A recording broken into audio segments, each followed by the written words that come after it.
Jeff Keenan here. I just got this RasTech Raspberry Pi 4 kit. Let's check it out. This is an all-in-one Raspberry Pi 4B kit.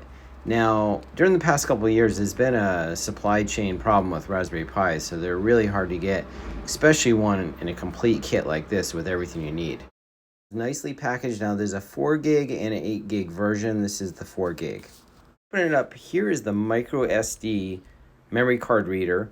There's some heat sinks and a fan. I also include HDMI cables and a power supply.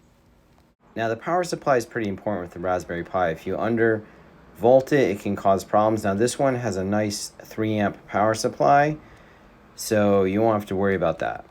So they also include a 32 gig SanDisk micro SD card. I'm gonna load Raspberry Pi OS on it. So just head over to raspberrypi.com/software and download the imager. And when you set it up, you'll give it a host name. You're gonna use that host name to find it if you're gonna do a headless install like me. You're gonna put your micro SD card in your PC, run the imager, and let it install the software. Now, I called mine Pi 4, so I pinged pi4.local. Once you got your Pi running, you're gonna wanna keep it cool. They include these nice heat sinks to put on top of the chips. I had to Google a little bit to see where to attach the fan, but it's oriented like this.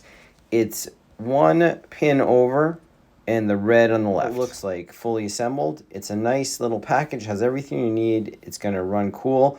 And now you can run something like Home Assistant, Home Bridge, or any other type of Linux server you wanna run on this thing. Remember to like and subscribe for more videos about Wi-Fi and tech products.